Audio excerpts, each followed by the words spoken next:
In a vast desert of digital noise, find your peaceful oasis in the glowing neon of our cinematic storytelling. We offer a place for deep reflection, raw emotion, and the beauty of art. Click subscribe now and find your sanctuary in our world of vivid stories. It was the Tuesday after my sister's wedding when the letter arrived. I was still in Chicago, staying in a hotel room I'd booked for 3 extra days because I couldn't face going back to my apartment in Boston yet. The wedding had hollowed me out in a way I hadn't expected. Not because it was beautiful. It wasn't, not really. But because of what happened the night before, when my mother stood in the hotel hallway and told me, very quietly, very deliberately, that I had embarrassed the entire family by not contributing enough to the rehearsal dinner. I had paid for half of it. The other half was what she called not enough. So I was sitting on the hotel bed in yesterday's clothes, staring at the city skyline, when my phone buzzed with an email notification from a law office I had never heard of. Hargrove and Associates, Attorneys at Law, Chicago, Illinois. The subject line read, Urgent. Matter of the Caldwell Estate Trust. I almost deleted it. I thought it was spam.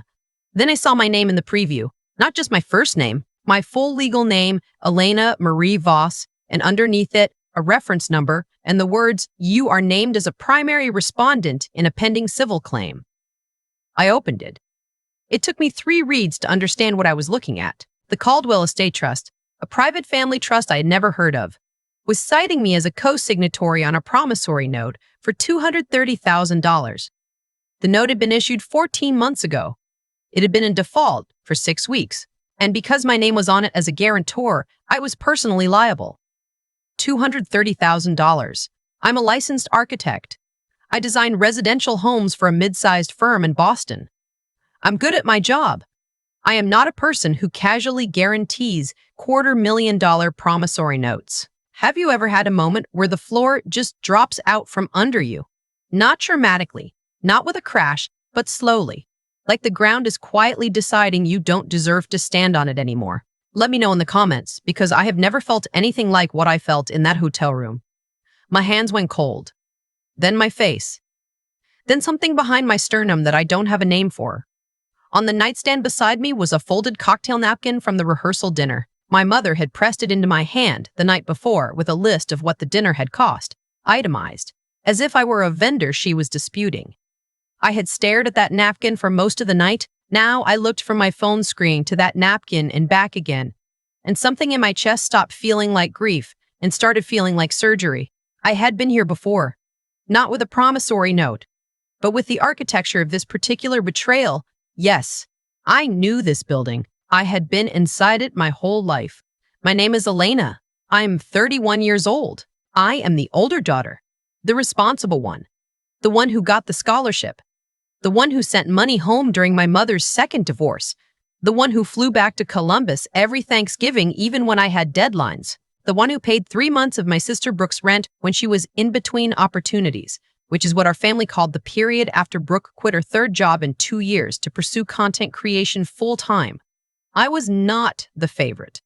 I had never been the favorite, but I had always been the most useful. Our mother's name is Patricia.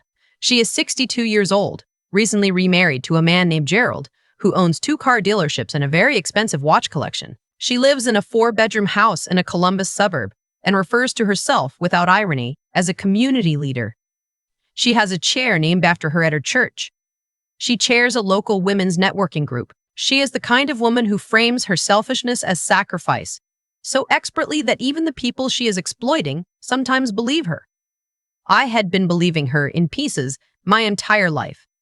I called my college roommate Dana, who is now a contract attorney in New York. I did not call my mother. I did not call Brooke. I called Dana because Dana is the kind of person who picks up on the second ring even on a Tuesday morning and says talk before you've even said hello. I talked. I read her the email. I heard her go very still on the other end of the line. Then she said, Elena, do not respond to that email. Do not call your mother. Do not say a single word to anyone in your family until you talk to a real estate and estate litigation attorney in Chicago today, this afternoon. I know someone, she said. His name is Marcus Webb. He doesn't do family disputes. He does financial fraud. Call him now. I called him. He picked up, listened to me read the email aloud, and said, "Can you come in at 2?" I was in his office at 1:58. Marcus Webb looked like someone who had spent 20 years watching people lie to him and had developed an extremely efficient internal lie detector as a result. He had the kind of stillness that very competent people have. Not cold, just precise. He read the email. He read it again. He asked me 3 questions. Had I ever heard of the Caldwell Estate Trust? No. Had I ever signed any documents related to a promissory note or real estate agreement in the past 2 years? No. Had anyone in my family ever asked me to sign documents without fully explaining their contents? I paused at that one. Once, I said, about 18 months ago, my mother called me and said she needed a signature on some paperwork related to my grandmother's estate. Grandma Caldwell, my mother's mother, who had passed 3 years earlier, my mother said it was a formality, standard estate distribution stuff. She emailed me a document. It was 12 pages. I skimmed it. I signed the last page and sent it back. I never received a copy. Marcus Webb looked at me for a long moment. Then he said, "That was almost certainly the promissory note." The room went very quiet. He opened his laptop. He typed for a while. He asked for my grandmother's full name, my mother's full name, Ann Brooks' full name, and Brooks' full name. He typed some more. Then he turned the screen toward me and showed me a property listing in Columbus, a commercial mixed-use building on the east side of the city, the kind of building that had probably been bought with the intention of renovation and rental income. The Caldwell Estate Trust, he explained, was established using my grandmother's inheritance. My mother was the trustee. The promissory note I had unknowingly co-signed was used as collateral for a commercial loan to purchase and partially renovate that building. The renovation had stalled, the loan had defaulted, and the lender was now coming after every name on the document. My mother had used my signature, my forged or manipulated signature, to secure a loan for a real estate investment I knew nothing about. But that wasn't the part that stopped my breathing. The part that stopped my breathing was what Marcus said next. He said, "There's a third name on this trust document. A co-trustee who was named at the time of your grandmother's estate settlement but has never appeared in any of the subsequent transactions. Do you know someone named Robert Caldwell?" I felt something shift inside me, like tectonic plates. My mother's brother, my uncle, Robert Caldwell. "He died," I said, "before I was born. There was a car accident. My mother told us the story 100 times. Her brilliant older brother, the one who was going to take over the family business, killed at 29 in a winter storm on Route 40.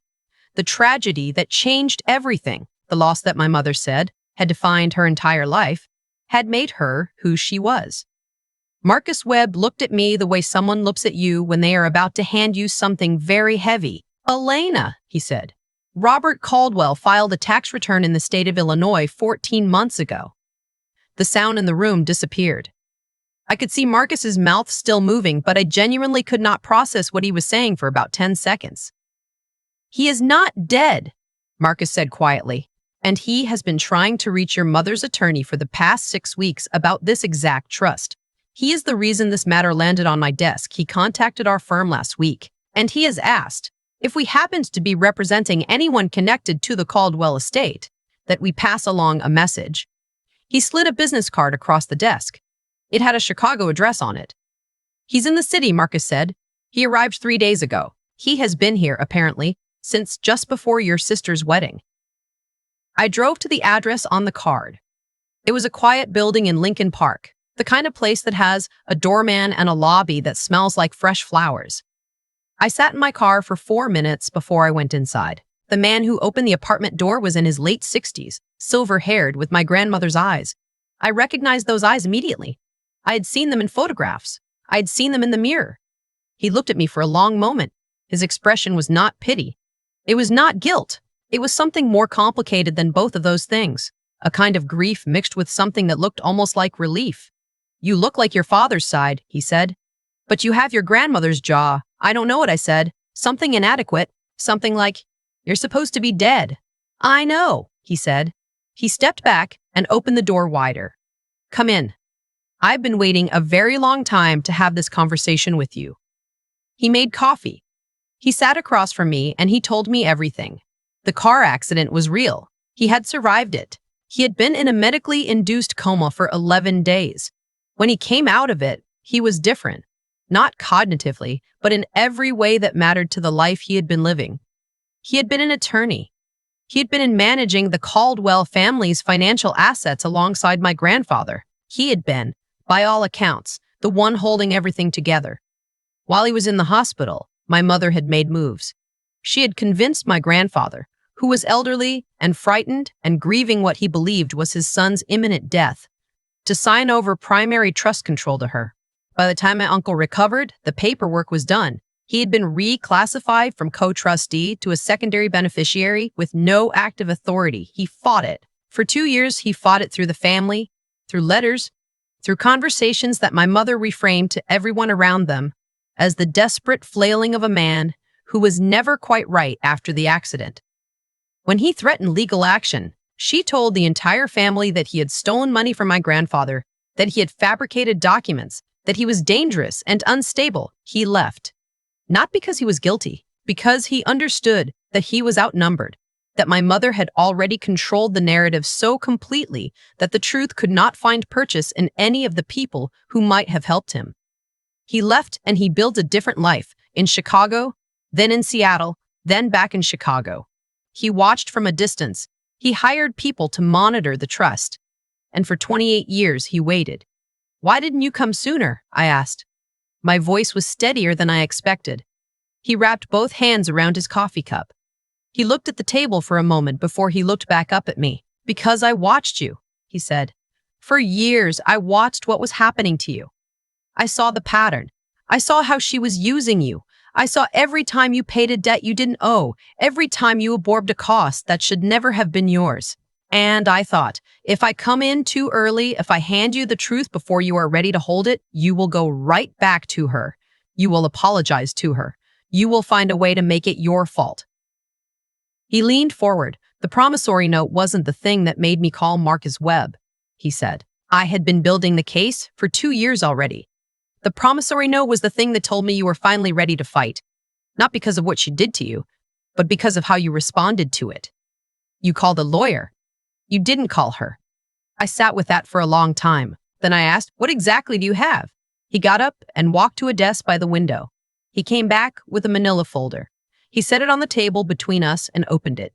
Inside was the original trust document, the one my grandfather had signed when he was frightened and my uncle was in a coma. Beside it was a forensic handwriting analysis showing that 2 of my grandfather's signatures on subsequent amendments were not consistent with his verified signature on other documents from the same period. Beside that was a statement from my grandfather's former physician, now deceased, whose notes from the relevant period had been subpoenaed and included observations about my grandfather's cognitive state at the time of signing. Beside that was a financial audit. Every transaction the Caldwell Estate Trust had made in 28 years, including the transfers that had gone to fund my mother's lifestyle, Brooks' rent, the church chair, the networking group, Gerald's watch collection, the wedding that I had been guilted for not contributing enough to. Every dollar, every transfer, every withdrawal, and at the bottom of the folder, the original co-trustee designation, signed by my grandmother before her death, naming Robert Caldwell as co-trustee with equal authority. A document my mother had apparently decided did not need to be included in the estate filing. He closed the folder. "Your mother didn't just steal from the trust," he said. "She stole it from both of us. And she used your name to do it." I drove back to the hotel. I sat on the bed. I called Dana.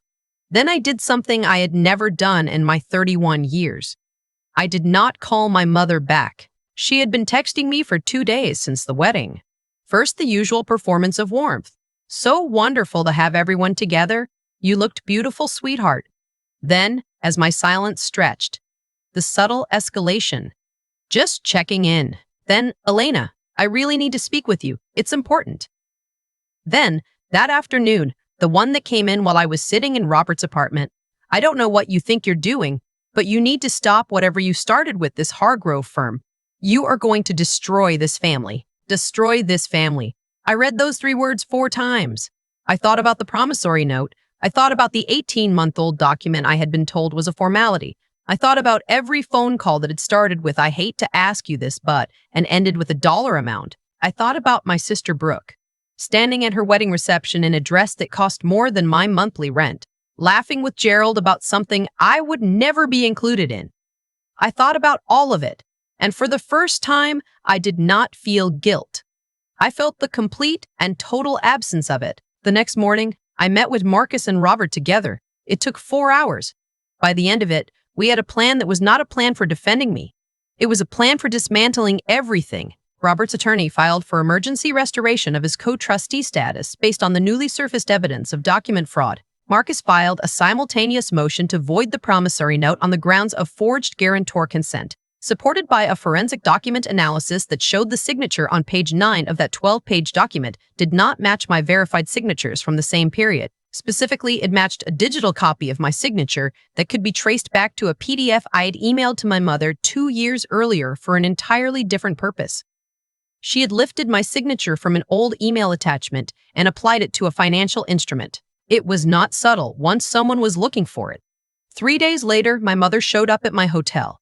I don't know how she found out which hotel I was in. I don't want to know. I was in the lobby getting coffee when I saw her come through the revolving door in a camel coat with her hair done and her chin up, scanning the room. She saw me. Her face did something complicated.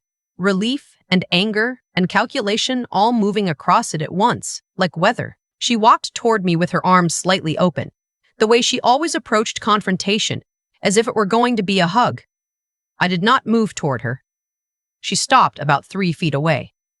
The hunt posture closed. She looked at me, and I looked at her, and something passed between us that had probably been building for 31 years. "Elena," she said. Her voice was the one she used at church, warm, controlled, designed to carry. "Baby, I need you to listen to me. Whatever that man has told you, whatever stories he's been feeding you." "His name is Robert," I said. "He is your brother. He is alive." Her jaw moved. No sound came out. "He has the original co-trustee document," I said. "He has the forensic analysis of Grandpa's signatures. He has 28 years of trust transactions. And Marcus Webb has a forensic comparison of my signature on that promissory note versus every verified signature I have produced in the last 5 years." She recovered fast. That had always been her skill. "You don't know the whole story," she said. Her voice shifted, softer now, the victim register. "Robert was not well after the accident. He was making decisions that would have destroyed everything your grandfather built. I had to protect the family. I had to protect the family. I had to protect you, Elena. You were a child.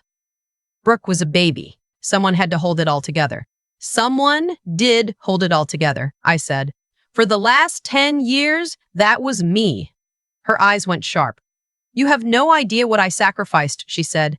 "I have a 28-year financial audit," I said. "I have a pretty detailed picture." Her composure cracked. Not all the way. Patricia had spent too many years building that wall for it to come down completely in a hotel lobby. But I saw the fracture lines. I saw her hands tighten around the strap of her bag. I saw her chin lift higher, which was the thing she did when she was genuinely frightened. "You are going to regret this," she said. "Quiet now." The warmth gone. "I already regret a lot of things," I said. "Signing a document I didn't read because you told me it was a formality, thinking that the way you treated me was normal, spending 10 years writing checks I called love." I picked up my coffee cup from the lobby counter. "These are not my regrets to carry anymore," I said. "These are yours." I walked back to the elevator. She did not follow me. The hearing was not long. Robert's attorney presented the original co-trustee designation. My mother's attorney argued it had been superseded by subsequent filings. Robert's attorney presented the forensic analysis of my grandfather's signatures on those subsequent filings. The judge asked my mother's attorney to explain the inconsistencies. He couldn't. Marcus presented the promissory note, the forensic signature comparison, and a digital forensics report tracing the lifted signature back to the original PDF I had sent my mother by email. My mother's attorney called it circumstantial. The judge looked at him with the expression of someone who had heard the word circumstantial used incorrectly too many times. It took the judge less than 30 minutes. Robert Caldwell was restored as co-trustee with full authority, effective immediately.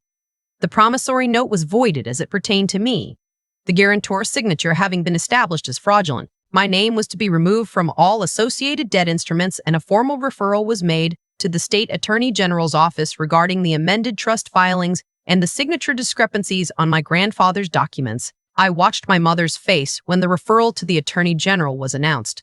The community leader mask didn't slip. It simply became irrelevant. It was like watching someone realize that the stage they had been performing on for 30 years no longer existed. Not because anyone tore it down, because the audience had finally left. Brooke was not in the courtroom. I don't know where she was. That evening, Robert and I sat in the same Lincoln Park apartment where he had first told me the truth. He had ordered food from a Thai place down the street.